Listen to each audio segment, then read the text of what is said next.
नमस्कार, मैं विक्रांत राठी। आप देख रहे हैं द लोकमंच वर्चुअल चर्चा शो में। आप सबका स्वागत है। आज वर्चुअल चर्चा में जो हमारे साथ मेहमान जुड़े हैं उनका नाम है शैलेंद्र तिवारी जी। यूपी से कांग्रेस के प्रवक्ता हैं। बहुत बहुत स्वागत है सर आपका हमारे प्रोग्राम वर्चुअल चर्चा में। सर, पहला सवाल, कानूनी जुबान में एनकाउंटर उसे कहा जाता है जब पुलिस मुजरिम को पकड़कर ले जाए और अपनी आत्मरक्षा के लिए हथियार का प्रयोग करे, और जब मुजरिम पुलिस की कस्टडी में हो और उस पर हथियार का प्रयोग हो जाए उसको कस्टोडियल डेथ कहा जाता है, और उसके बाद एक जुडिशियल जांच होती है। लेकिन यूपी पुलिस कह रही है कि ये एनकाउंटर है। क्या कहेंगे सर आप? देखिए, इस प्रदेश के जो मुख्यमंत्री हैं उन्होंने सदन में कहा कि ठोक देंगे। ये ठोक देंगे जो प्रवृत्ति है जी, ये एक प्रदेश के कानून संवत मुख्यमंत्री की नहीं हो सकती जी। मुझे लगता है कि साधु प्रवृत्ति के व्यक्ति से इस तरह के मुखर शब्दों से ठोक दो निकलना अपने आप में एक असामाजिक बात है जी। हम कानून को मानने वाले हैं। ये देश संविधान से चलता है। संविधान जो है वो देश का अस्तित्व है, प्रदेश का अस्तित्व है। किसी व्यक्ति से व्यक्तित्व बन सकता है लेकिन देश और प्रदेश का अस्तित्व नहीं बन सकता है जी। तमाम लोगों के मिश्रण से, तमाम लोगों के व्यक्तित्व के मिश्रण से इस देश और प्रदेश का अस्तित्व बनता है, और संविधान की जो है संविधान को ताकत मिलती है। आप एक बात समझिए, जो लोग संविधान की शपथ लेकर कानून की रक्षा करने की बात करते हैं उनकी वो स्वयं किस तरह की स्थिति पैदा करते हैं, ये बड़ा ही विडंबना का विषय है। और जो लोग समझ पा रहे हैं, नहीं समझ पा रहे, मैं नहीं समझ पा रहा हूँ, लेकिन मैं एकदम स्पष्ट इस बात से हूँ कि कानूनी प्रक्रिया के तहत अपराधी ने जो काम किया है वो सरकार या पुलिस कानून के तहत नहीं कर सकती है जी। सवाल ये है कि सर ये एनकाउंटर है या नहीं तो है, उसकी खुशी होती है, उसका भी उसको जी। सवाल ये है कि एनकाउंटर है या नहीं है, जैसा कि विपक्ष जो हमला कर रहा है सरकार पर कि एनकाउंटर है या फर्जी है, क्या है? बताएं, जरा स्पष्ट करें। देखिए, दो चीजें हैं। ये सीधे सीधे अपराध के बदले अपराध है जी। ये किसी भी लेवल से, किसी भी एंगल से मुझे नहीं लगता है। अब ये जांच का विषय है जी। अब जांच पे बात आ गई है तो उत्तर प्रदेश सरकार ने मैं इसको मानता हूं कि ये, मुझे लगता है कि ये पूरी तरह से हत्या है, मेरा आरोप है जी। अभी उत्तर प्रदेश सरकार ने इस एनकाउंटर केस को एसआईटी को सौंप दिया है। अब कांग्रेस ये मांग कर रही है कि इसको सुप्रीम कोर्ट के जज की निगरानी में जांच होनी चाहिए, तो क्या कहेंगे आप? बिल्कुल होनी चाहिए। सुप्रीम कोर्ट की जुडिशरी की बेंच में पूरी निगरानी में इसकी जांच होनी चाहिए ताकि दूध का दूध और पानी का पानी हो सके। एसआईटी पर भरोसा नहीं है? बात भरोसे की नहीं है जी।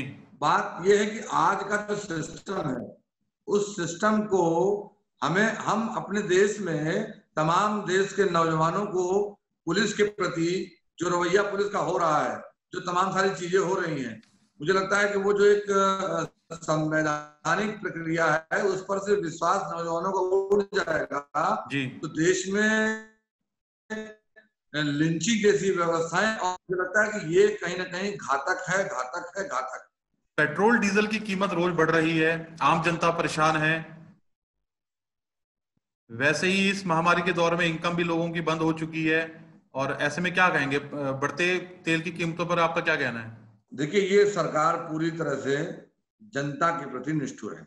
इस सरकार का एक ध्येय, एक लक्ष्य है, अपनी जेबें भरो, अपनी पार्टी को मजबूत करो। इन्होंने पूरे देश में सैकड़ों करोड़, हजारों करोड़ रुपया बैंकों में जमा करके अपने कार्यालय बनवाए, अपने कार्यालय को चलाने के लिए एफडी कराई। उस प्रवृत्ति के लोग हैं। ये अचानक ऐसी व्यवस्था को जन्म दे रहे हैं जो हमारे देश और प्रदेश के लिए, लोकतंत्र के लिए बहुत ही घातक है जी। कोई सबूत है सर कि इन्होंने जो जनता के पैसे से, जनता के पैसे से आप कह रहे हैं कि इन्होंने अपने कार्यालय बनाए, कोई सबूत है सर आपके पास? बिल्कुल है। जिस पार्टी ने बहुत कम समय देखिए, जिस पार्टी ने बहुत कम समय सत्ता पाई है, इसकी जांच होने दीजिए। अपने आप दूध का नहीं, दूध जांच तो होगी, सामने आएगा, हम तो जांच की मांग करते हैं। जांच एक अलग हम विषय आपके है सर। माध्यम से तिवारी जी, जांच एक बात अलग करते विषय हैं। है।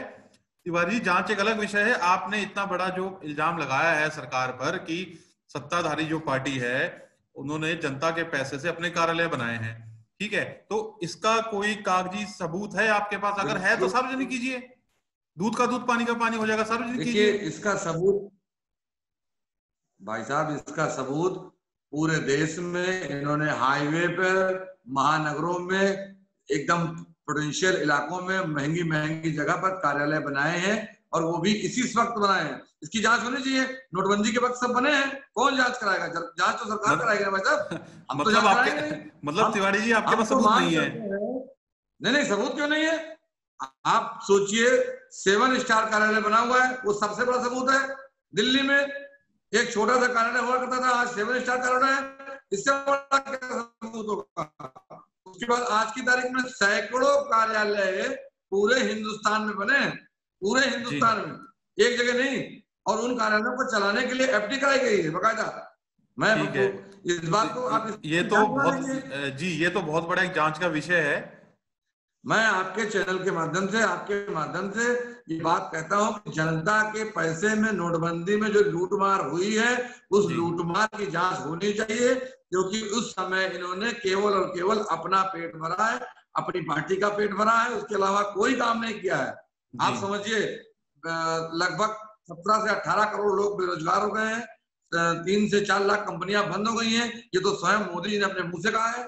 और उसके बाद आज की तारीख में जिस मनरेगा को ये जीता जागा स्मारक बनाते थे नाकामियों का, आज उसी मनरेगा के आधार पर उनका आधार बना हुआ है। और जिस आधार को इन्होंने निराधार कहा था, आज वही आधार इनका सबसे बड़ा आधार बना हुआ है। ये पार्टी पूरी तरह से फेल है। हम जब आधार कार्ड लाए थे तो हमने देश में सबसे बड़ा भ्रष्टाचार जो है एजेंसियों के माध्यम से रोकने का काम किया था, उस काम को इन्होंने नकारा और उन्होंने कहा आधार कार्ड की जरूरत क्या है। और आज आधार कार्ड हर जगह लगता है, क्यों? क्या वजह है, क्या कारण है?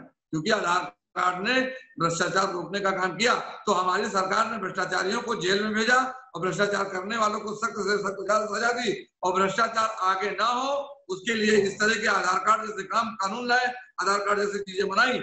और ये क्या कर रहे हैं उत्तर प्रदेश में? इनका काम सिर्फ और सिर्फ है झंडा डंडा प्रोपेगेंडा। भारतीय जनता पार्टी का यही एजेंडा, इसके अलावा कुछ नहीं है। आप समझिए, उत्तर प्रदेश में मुख्यमंत्री योगी है, कानून व्यवस्था रोगी है, और देश में ऐसी स्थिति बन चुकी है कि डीजल पेट्रोल के दाम कहां पहुंच रहे हैं। आज जब हम महामारी से ग्रसित हैं, आपने पेंडेमिक घोषित कर दिया है। दुनिया में कभी ऐसा नहीं हुआ आज तक, हम तो वर्षों से जान रहे हैं और आप भी जानते होंगे, कभी भी ऐसा नहीं हुआ कि कोई बीमारी पेंडेमिक घोषित की जाए, उसके बाद उसकी जांच का पैसा पड़े। तो जांचें फ्री होती है, यहाँ तो 4500 रुपए पड़ रहे हैं। आप जी, सोचिए। पैंडेमिक तो WHO ने घोषित किया है जी। BJP level of power. Pandemic जी WHO ने घोषित किया है। भाई साहब, पैंडेमिक WHO ने घोषित किया है, भारत देश ने घोषित किया है। और जब भारत देश ने घोषित किया है तो पैंडेमिक घोषित कर दिया है, तो जांच का पैसा क्यों? और पैसा पड़ना है तो 4500 क्यों? जिस आदमी के पास 450 मजदूरी नहीं है, वो जांच कहां से कराएगा? जी आप समझिए, इसकी वजह से लोग कितना परेशान है। अस्पतालों में जगह नहीं मिल रही है। यही सेक्टर एम कॉलोनी मिर्जापुर गांव में एक व्यक्ति कैंसर से पीड़ित है, उसका इलाज लोग नहीं कर रहे हैं, उसको दवा तक नहीं दे रहे हैं। लेकिन सरकार तो उल्टा कह रही है, सरकार तो उल्ट कह रही है आपके इसके। सरकार कह रही है कि हॉस्पिटलों में जगह भी है, इलाज फ्री हो रहा है, टेस्ट फ्री हो रहे हैं। कहीं कोई जांच फ्री नहीं हो रही है। झूठ बोलते हैं सब, झूठ बोलते हैं। ये तो कहते हैं हम ट्रेन नहीं भेज रहे हैं, जो लोग ऐसा कह रहे हैं वो अफवाह फैला रहे हैं, और फिर ट्रेनें भेज दी। देश का एक एक चीज बेच रहे हैं। 70 सालों में जो देश में बनाया गया था, सबका सब ये बेच डाल रहे हैं। रेल ले लीजिए, BSNL ले लीजिए, मतलब आप कह रहे हैं जो आपके राज में बना, मतलब आप कहना चाह रहे हैं जो आपके राज में बना ये वो सब बेचे जा रहे हैं? जी, जितना कांग्रेस ने, कांग्रेस के उस बाद में, कांग्रेस के पहले की जो सरकारें रही हैं, बीच में जो भी सरकारें आई हैं, जितना उन सब लोगों ने बनाया उसको इन्होंने 6 वर्षों में बेच डाला है। आगे 6 वर्षों में और बेच डालेंगे, 4 वर्षों में। जी। उत्तर प्रदेश में कोरोना मरीजों की संख्या दिन प्रतिदिन बढ़ती जा रही है, सरकार के काम से खुश हैं? अच्छा, एक बात बताइए, जी कैसे खुश होंगे? जहां पर 200-250 से आज वहां लाखों की संख्या में पहुंच चुके हैं। जी कैसे माना जाए कि ये उचित व्यवस्था है? आप देखिए अभी कानपुर में अपहरण को लेकर के 30 लाख रुपए लोगों ने जेवर भेज करके उस माता परिवार ने दिया, और उस परिवार ने 30 लाख रुपए पुलिस की मौजूदगी में दिया, पुलिस कुछ ना कर पाई। और उस पर जो वहां के कप्तान है वो बैठ रहे हैं कि ऊपर से फेंका, वो 1.5 किलोमीटर का रास्ता था, वो लेके भाग गए। ये क्या मतलब है? इसका क्या मतलब है? इसका मतलब साफ है, कानून ठोक दो से चल रहा है, ना कि संविधान से। जी, पुलिस ठोक दो पे चल रही है, ना कि संविधान पे। संविधान में इस सरकार का विश्वास है ही नहीं, और हमारा विश्वास संविधान में है। हम संविधान की बात करते हैं, हम एक बात करते हैं कि तमाम अपराधियों को पकड़ सकते थे, पकड़ करके उनको फास्ट ट्रैक कोर्ट में चला करके उनको फांसी दी जा सकती थी, उनको दिया जा सकता था। लेकिन नहीं, इन्होंने अपने दामन को बचाने के लिए, अपने दागदार मंत्रियों को बचाने के लिए, अपने दागदार नेताओं को बचाने के लिए, अपनी व्यवस्था को बचाने के लिए इन्होंने इतनी जो है हत्याएं की हैं। हम सीधा सीधा हत्या का आरोप लगा रहे हैं। इसको आप व्यक्तिगत मान लीजिए कि हत्या का आरोप है सरकार पर, इसकी जांच होनी चाहिए, इस विषय की भी जांच होनी चाहिए।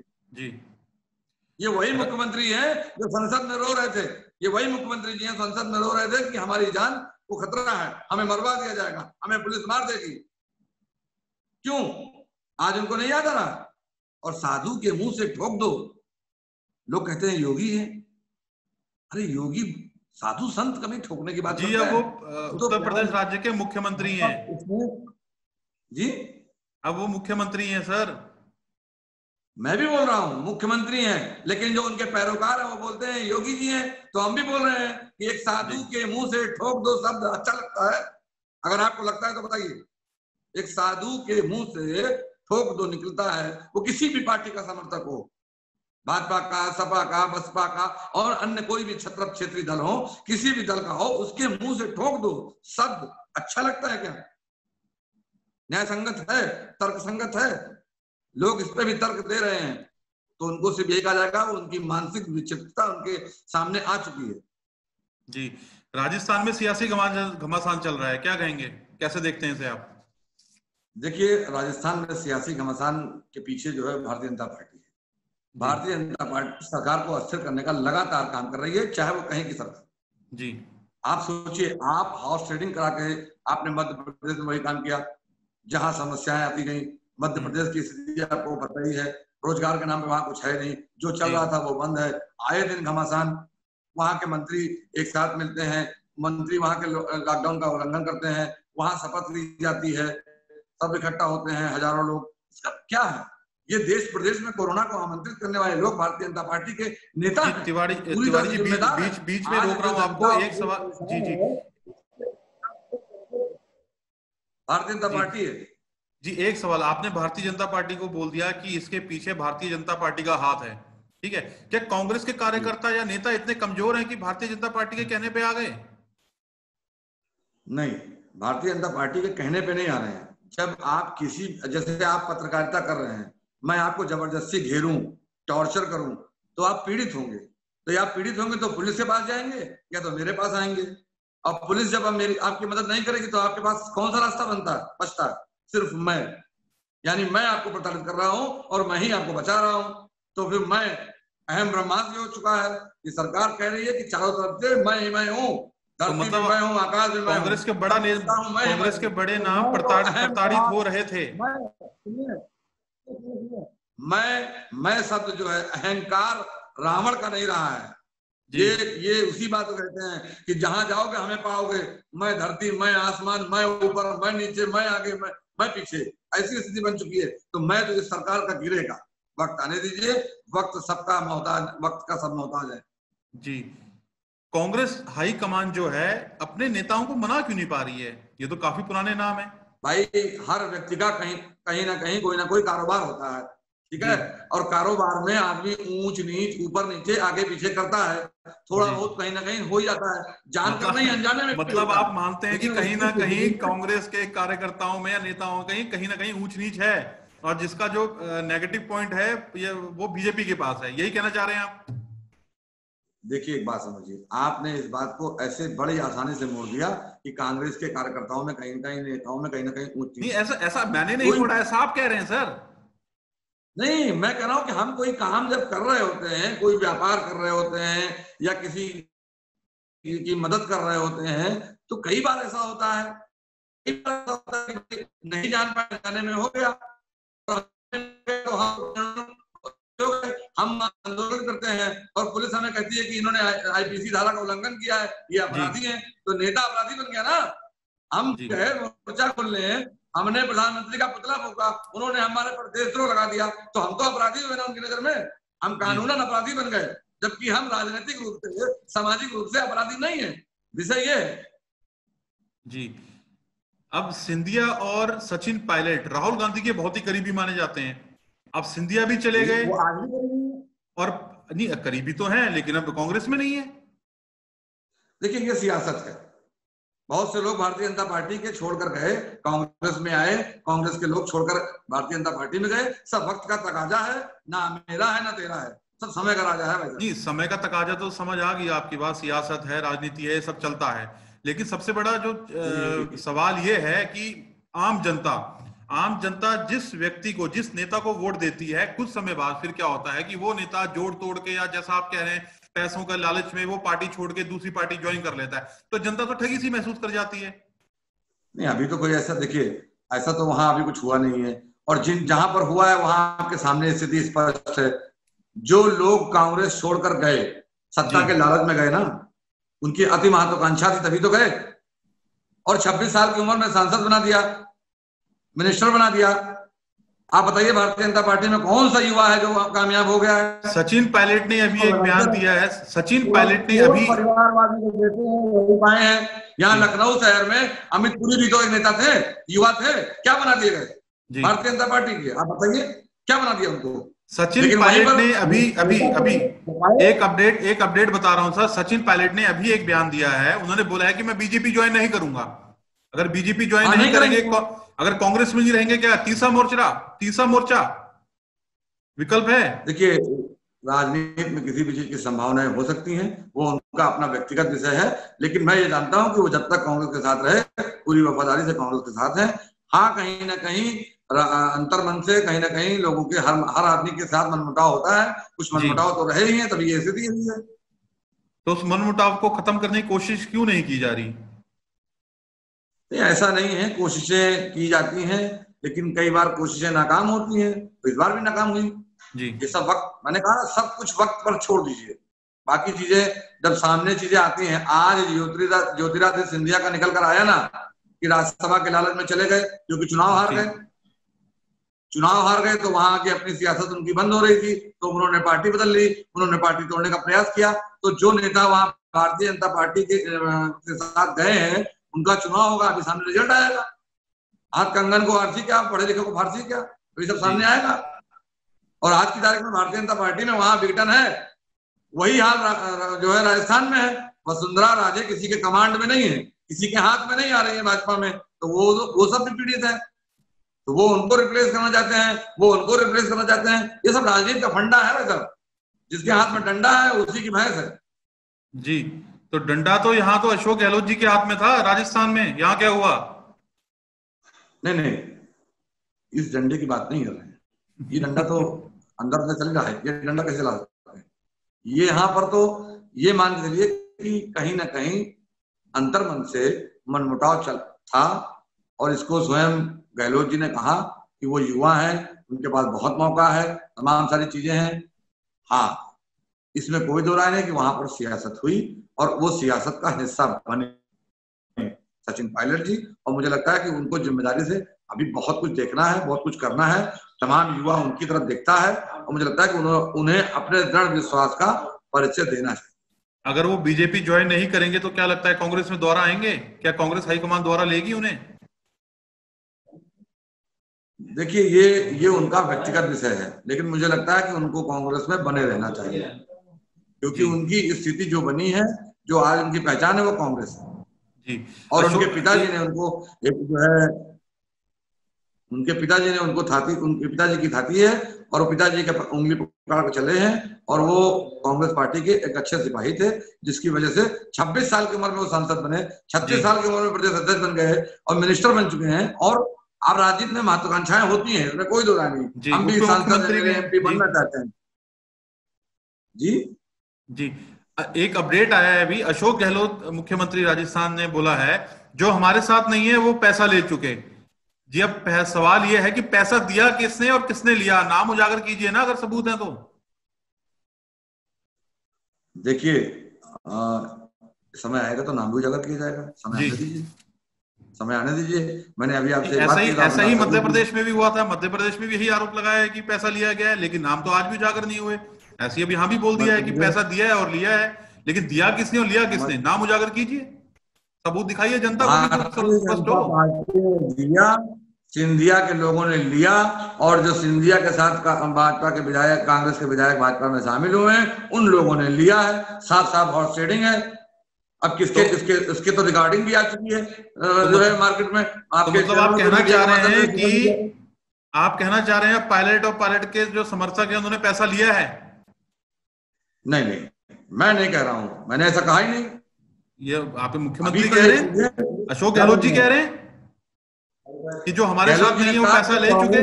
नहीं है, जो हमारे साथ नहीं है उसने पैसा लिया है। हाँ तो वही मतलब हुआ ना, जो अब नहीं है, कल तक आपके साथ थे आज नहीं है, तो इसका मतलब वो पैसा ले चुके हैं।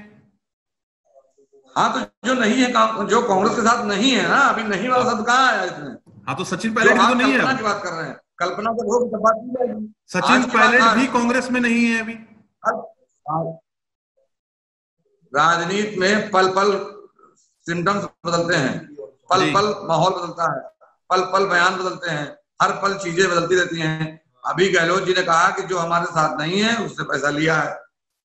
ठीक, अभी ना पायलट साहब निकाले गए हैं, ना पायलट साहब ने इस्तीफा दिया है, ठीक ना? तो अभी वो विधायक है ना, बिल्कुल है, पूर्व मंत्री है ना, इस्तीफा नहीं दिया है उन्होंने जी, कांग्रेस के सदस्य है ना जी।